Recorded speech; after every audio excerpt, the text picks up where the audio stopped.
vacation to Sri Lanka starts from rupees 24,999 only with GT Holidays, South India's #1 travel brand. MP Developer launching Villa Vaibhavan October 4, 5 and 6 now at Sirseri and Kunratur. For booking call 7825806806. Thirumavalavan என்ன சொல்றாருன்னா பொது civil சட்டத்தை பொறுத்தவரை அதுவும் தான் வந்து state லிஸ்ட்ல இருக்கு. ஆனா நீங்க வந்து மத்திய அளவுல வந்து நீங்க வந்து பொது சிவில் சட்டம் கொண்டு வரோம்னு நீங்க பேசலையா? அப்போ வந்து உங்களுக்கு அதுல தலையிடுற மாதிரி தெரியலையா? அது வந்து ஸ்டேட் லிஸ்ட்ல இருக்குன்னு உங்களுடைய விவாதம் அங்க எடுபடாதான்னு கேக்குறேன். குஜராத் மாநிலத்தை ஒட்டி தானே பல மாநிலங்கள் இருக்கு. அப்போ குஜராத்தில் எப்படி மதுவிலக்கு சாத்தியம்? பீகார் மாநிலத்தை ஒட்டி தானே மேற்கு வங்கம் இருக்கு. இந்த பக்கம் பல்வேறு மாநிலங்கள் இருக்கு. அது எப்படி பீகார்ல சாத்தியமாயிற்று? நாகாலாந்து மாநிலத்தில் எப்படி சாத்தியமாயிற்று? உங்க மாநிலத்துல கொண்டு வாங்குங்க. இதே திமுக தலைவர் திரு ஸ்டாலின் தான் சொன்னாரு, முதல் கையெழுத்து மதுக்கடைகளை ஒழிப்பன் தானே வாய்கிலேயே பேசினாரு. அதுக்கப்புறம் என்ன சொல்றாரு? இல்ல நாங்க அப்ப சொன்னோம், மக்கள் வந்து அதுக்காக எங்களுக்கு ஓட்டு போடல, அதனால மறந்துடுவீங்களா? ஆதன் நேயர்களுக்கு அன்பு வணக்கம். இன்றைய சிறப்பு நேர்காணலில் நம்முடன் இணைந்திருக்கிறார் பாஜகவின் தேசிய செயலாளர் வேலூர் இப்ராஹிம் அவர்கள். வணக்கம் சார். வாழ்க வளமுடன். நீங்க வந்து இது வந்து ஒரு ஸ்டேட் பாலிசியில இருக்கு, அதாவது வந்து இது வந்து ஸ்டேட் லிஸ்ட்ல இருக்கு, அதனால வந்து மத்திய அரசு எப்படி தலையிட முடியும் நிர்மலா சீதாராமன் கேட்டாங்கன்னு சொன்னீங்க. அதுக்கு அவர் தலையிட முடியும் கேட்கல. நீங்கள் வைக்கிற கோரிக்கை முதல்ல உங்க மாநிலத்தில் நீங்கள் நிறைவேற்றுகள், அதை துப்பு கட்டணும் இங்க வந்து பேசாதீங்கன்றது வேற வார்த்தையில சொன்னாங்க. எஸ், அதுக்கு திருமாவளவன் என்ன சொல்றாருன்னா பொது சிவில் சட்டத்தை பொறுத்தவரை அதுவும் தான் வந்து ஸ்டேட் லிஸ்ட்ல இருக்கு. ஆனா நீங்க வந்து மத்திய அளவுல வந்து நீங்க வந்து பொது சிவில் சட்டம் கொண்டு வரோம்னு நீங்க பேசலையா? அப்போ வந்து உங்களுக்கு அதுல தலையிடுற மாதிரி தெரியலையா?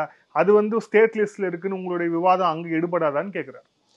ஏங்க, இதே பொது சிவில் சட்டம் சில மாநிலங்களில் பாரதத்தில் நிறைவேற்றப்பட்டிருக்கா இல்லையா? அதுதான் சார், கோவாவில் நிறைவேற்றப்பட்டிருக்கா இல்லையா? ஸ்டேட் லிஸ்ட்ல இருக்கா? கோவாவில் நிறைவேற்றப்பட்டிருக்கா? உத்தரகாண்ட் பாரதிய ஜனதா கட்சியினுடைய தானே நிறைவேற்றி இருக்கும் இல்லையா? பொதுவாக நாங்கள் கொண்டு வருவதற்கு முன்னால் சில மாநிலங்களில் பொது சிவில் சட்டம் நடைமுறைப்படுத்தப்பட்டிருக்கிறது. அது மாதிரி நடைமுறைப்படுத்துங்க. நீங்க இங்க நடைமுறைப்படுத்திட்டு மதுவிலக்கை எங்க மாநிலத்தில் நாங்கள் நடைமுறைப்படுத்திட்டோம், திருமாவளவன் உள்ளிட்ட நாங்கள் எல்லாம் போராடணும், அதனால திமுக ஆட்சி அதற்கு பணிந்து விட்டது, இப்போ நீங்க மத்தியில கொண்டு வாங்கினா அதுல ஒரு நியாயமாவது இருக்கு. இல்ல மதுவிலக்குன்னு சொன்னா நீங்க வந்து ஸ்டேட் லிஸ்ட்ல இருக்கு, அங்க ஃபர்ஸ்ட் செய்ய சொல்லுங்க, அதுக்கப்புறம் நாங்க செய்யறோம் அப்படிங்கிறீங்க. ஆனா பொது சிவில் சட்டம் திரும்பவும் அதைத்தான் சொல்றேன். பொது சிவில் சட்டத்தை இப்ப கொண்டு வந்துட்டோமா? தேசம் முழுக்க இருக்கிறதா? அதை கொண்டு வருவதற்கான விவாதங்கள், பேச்சுக்கள், கலந்துரையாடல்கள் எல்லாம் நடந்துகிட்டு இருந்தாலும் கட்சியோட மேனிஃபெஸ்டோல இருக்கு. திரும்பவும் அதான் சொல்றாங்க, எங்க கொள்கைங்க. ஆனால் பொதுவாக பாரதம் முழுக்க கொண்டு வருவதற்கு முன்னால் பாரதிய ஜனதா கட்சி ஆளக்கூடிய மாநிலங்களில் நாங்கள் கொண்டு வருகிறோமா இல்லையா? உத்தரகாண்ட்ல யார் ஆளுகிறா? பாரதிய ஜனதா கட்சி. பொது சிவில் சட்டத்தை கொண்டு வந்திருக்கிறோம். அதே போன்று அஸ்ஸாம்ல பொது சிவில் சட்டத்தை கொண்டு வந்ததற்கான முன்னேற்பாடுகள் நடந்திருக்கிறது. எங்க மாநிலங்கள்ல நாங்கள் அந்த மக்களோடு பேசி சட்டத்தை கொண்டு வரோம், மாநில அளவில் கொண்டு வரோம், பிறகு மத்தியிலும் கொண்டு வருவோம். நாங்கள் அதைத்தான் சொல்றோம். திருமாவளவன் அவர்கள் முதலில் தன் மாநிலத்தில் மதுவிலக்கை கொண்டு வருவதற்கு திமுகவை எதிர்த்து களம் காணட்டும், பிறகு மத்திய அரசுல பேசட்டும். மத்திய அரசுல பேசவே கூடாதுன்னு சொல்லல, எங்கு பேச வேண்டுமோ அங்கு பேசாமல் வாய்மூடி திரும்ப திரும்ப ஒன்றிய அரசு என்று இவர் குன்றி போன மூளையோடு பேசினால் அதை எப்படி ஏற்க முடியும் கேட்கிறோம். பாரதிய ஜனதா கட்சி தன் ஆளும் மாநிலத்தில் பொது சிவில் சட்டத்தை கொண்டு வந்திருக்கிறது. பல மாநிலங்களில் கொண்டு வருவதற்கான தீர்மானத்தையும் தேதிகளையும் குறிப்பிட்டிருக்கிறோம். அப்படி ஏதாவது திருமாவளவன் இந்த மாநிலத்தில் செய்திருக்கிறாரா மதுவிலக்குக்கு? அப்படி செய்திருந்தால் அரசியலமைப்பை அவர் சுட்டி காட்டலாம். அரசியலமைப்பே தெரியாமல் பேசக்கூடிய திருமாவளவனுக்கு நாங்க என்ன பதில் சொல்றது? இல்ல, நாடக அரசியல் இல்லையா? நீங்கள் தான் ஆன்மீகவாதிகளாச்சு, நீங்க தான் வந்து இந்துக்கள் நல்லா இருக்கணும்னு போராடுறவங்களாச்சு, இந்துக்கள் மது குடிச்சா மட்டும் உங்களுக்கு வந்து சரியா அப்படின்னு அவர் கேட்கிறார். 140 கோடி மக்கள் மது குடிக்க கூடாதுங்க. 140 கோடி மக்களும் மது குடிப்பதிலிருந்து விலக வேண்டும் என்பதில் எங்களுக்கு எந்தவித மாற்று கருத்தும் இல்லை. அதே வேளையில நாங்கள் மிக தெளிவாகத்தானே சொல்றோம், தமிழக பாரதிய ஜனதா கட்சியின் நிலைப்பாடு என்ன? மதுவை ஒழிப்போம் தானே சொல்றோம். கல்லை நாங்க வந்து இறக்குவோம், அது கல்லீர குடிப்பதனால என்ன பெரிய பாதிப்பு வந்துற போது? இல்ல, தமிழக பாஜக ஆபத்து வர போதா? தமிழக பாஜக நிலை சரி, பாண்டிச்சேரி பாஜக நிலைப்பாடு என்ன, மத்திய பாஜக நிலைப்பாடு என்ன? ஒவ்வொரு மாநிலத்திற்கும் வெவ்வேறு சட்டங்கள் அப்படின்ற மாதிரி நீங்க பாக்காதீங்க. ஒவ்வொரு மாநிலமும் சுய முடிவு எடுக்கும். பாரதிய ஜனதா கட்சி தமிழகத்தில் நாங்கள் ஒரு முடிவு எடுத்திருக்கிறோமா இல்லையா?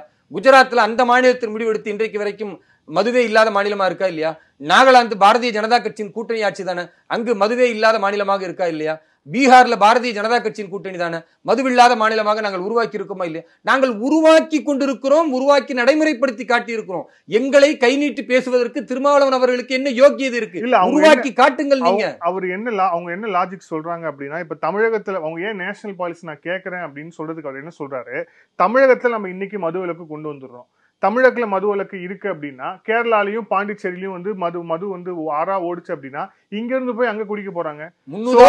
தேசிய அளவுல ஒரு கொண்டு வந்தாதான் நாம வந்து இதுல இருந்து முழுமையா விடுதலை பெற முடியும். அதனாலதான் நேஷனல் பாலிசி வேணும் அப்படின்னு சொல்றா. இதுல என்ன தவறு இருக்கு? முன்னுதாரணம் தெரியாத மூடர்கள் தாங்க இந்த மாதிரி கருத்து சொல்லுவாங்க. குஜராத் மாநிலத்தை ஒட்டி தானங்க மகாராஷ்டிரா மாநிலம் இருக்கு, குஜராத் மாநிலத்தை ஒட்டி தானே பல மாநிலங்கள் இருக்கு. அப்போ குஜராத்தில் எப்படி மது விலக்கு சாத்தியம்? பீகார் மாநிலத்தை ஒட்டி தானே மேற்கு வங்கம் இருக்கு, இந்த பக்கம் பல்வேறு மாநிலங்கள் இருக்கு. அது எப்படி பீகார்ல சாத்தியமாயிற்று? நாகாலாந்து மாநிலத்தில் எப்படி சாத்தியமாயிற்று? அப்ப அங்கெல்லாம் பக்கத்துல மாநிலங்களே இல்லையா? ஃபுல்லா வெறும் காடு தான் இருக்கா? மக்கள் வாழாத பகுதிகள் அது? அல்லது இந்தியாவுடைய பார்டர்ல இருக்கிற மாநிலங்களா எல்லாருமே? என்னங்க இது பேச்சு? உங்க மாநிலத்துல கொண்டு வாங்குங்க.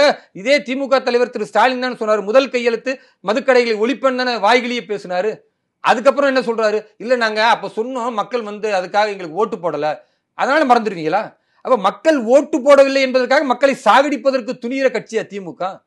என்ன கேவலங்க இது? பக்கத்து மாநிலத்திலிருந்து விட்டு விடுவார்கள் தடுக்கிறதுக்கு இங்க காவல்துறை இல்லையா? மதுவிலக்குக்கான போலீஸ் இல்லையா? அவங்க எல்லாம் வந்து தடுக்க மாட்டாங்களா? கள்ளச்சாரை வித்தாத நீங்களால் தடுக்க முடியாதா? முடியல உங்களால. நீங்க குஜராத்தை முன்மாதிரியா எடுங்கன்னு நாங்க சொன்னோம்னா பார்த்தீர்களா, தமிழகம் வளர்ந்து விட்டது, தமிழகம் அதை செய்து விட்டது, இதை செய்து விட்டது. அப்ப குஜராத் சாதித்துக் கொண்டு இருக்கிறது, பீகார் சாதித்துக் கொண்டு இருக்கிறது. இப்பொழுதுதானே சமீபத்தில் தானே பீகார்ல வந்து உங்களுக்கு மதுவிலக்கு கொண்டு வந்தாங்க. இப்ப சாதித்துக் கொண்டு இருக்கிற மாநிலத்திலிருந்து கூட நீங்கள் பாடம் படிக்காமல் திரும்ப திரும்ப மத்திய அரசு என்று தவறான விஷயத்தை பேசினால் அது உங்களுடைய நோக்கம் தவறாக இருக்கிறது. உங்களுக்கு திமுகவில் வாங்கிய அடி மீண்டும் மீண்டும் மத்திய அரசின் பக்கம் கைதிருப்ப பார்க்கிறீர்கள். உங்களுக்கு துணிவு இருந்தால் திருமாவளவன் முதலில் தமிழகத்தில் தன் மக்கள் குடித்துக் கொண்டிருக்கிறார்கள், அவர்களை தடுப்பதற்கு, அவர்களை காப்பாற்றுவதற்கு திமுக ஆட்சியில மதுவிலக்கு கொண்டு வரணும். அது கொண்டு வந்தால் நாங்கள் வாக்களிப்போம் பேச துணிவு இருக்கா? அந்த துணிவு இல்லாதவர்கள் மத்திய அரசை பேசுவதற்கு என்ன யோக்கியது இருக்குன்னு கேட்கிறோம். மத்திய அரசை பொறுத்தவரை நாங்கள் நடைமுறைப்படுத்தி காட்டியிருக்கிறோம் பல மாநிலங்கள்ல. தமிழகம் முழுக்க மட்டுமல்ல, தேசம் முழுக்க கொண்டு வருவதற்கான திட்டங்கள் எங்களிடத்தில் இருக்கிறது. அந்த திட்டங்களை நாங்கள் பேசுகிறோம், மெல்ல மெல்ல செயல்படுத்துகிறோம். நீங்க தமிழகத்தில் சொன்னதையே செய்யவில்லையே நீங்க. அப்ப என்ன யோக்கியதை இருக்கு? இதே உதயநிதி ஸ்டாலின் அவர்கள் என்ன சொன்னாரு கேட்டும் போது, எங்களுக்கு ஓட்டு போட்டீங்களா? நாங்க அந்த கருத்தை சொல்லும் போது போட்டுல. அப்ப என்ன அர்த்தம்? ஓட்டு போடல, நாங்க கொண்டு வரல, சாராயத்தை இன்னும் விற்போம். 35,000 கோடியிலிருந்து 45,000 கோடி ஆயிடுச்சு. இன்னைக்கு 52,500 கோடியா வருமானம் இருக்கிறது. அப்ப குடிகாரர்களை திருத்துவதற்கு எங்கேயாச்சும் நீங்க சென்டர் வச்சிருக்கிறீங்களா? அந்த மக்களை சிந்திப்பதற்கு, அவர்களை சரி செய்வதற்கு ஏதாவது இருக்குதா? இதே திருமாவளவன் முதல் நாள் கேட்டார்லங்க, 55,000 கோடி அளவிற்கு நீங்கள் வந்து சாராயத்தை விற்கிறீங்களே மனசாட்சியே இல்லாம, அதுல ஒரு 1000 கோடி எடுத்து இவர்களுக்கு மறுவாழ்வு மையம் செய்யக்கூடாதா? மறுவாழ்வு மையம் என்று எத்தனையோ தனியார் அமைப்புகள் செய்யறாங்க, அதுல நிறைய அடிக்கிறாங்க, காயப்படுத்துகிறாங்கன்னு தகவல் வருது. அரசு இதை செய்யக்கூடாது, அதுக்கு ஒரு 1000 கோடி ஒதுக்க கூடாதுன்னு இவ்வளவு யோக்கியதையா பேசின திருமாவளவன் இன்றைக்கு மண்டியிட்டு மத்திய அரசு தான் செய்யணும்னு சொல்லுகிறார் என்றால், திமுகவினுடைய எலும்பு துண்டுகளுக்காக விலை போகக்கூடியவர் தன் பட்டியல் சமூகத்தை எப்படி பாதுகாப்பார்? அவருக்கு என்ன யோக்கியதை இருக்குன்னு நான் கேட்கிறேன். அதனால் பாரதிய ஜனதா கட்சியை பேசுவதற்கோ, அதை ஒரு மதவாத கட்சி என்று பேசுவதற்கோ திருமாவளவன் போன்றவர்கள் துணிந்தால் பொது களத்தில் அவர் விவாதத்திற்கு தயாரா என்று தான் நாங்கள் கேட்கிறோம்.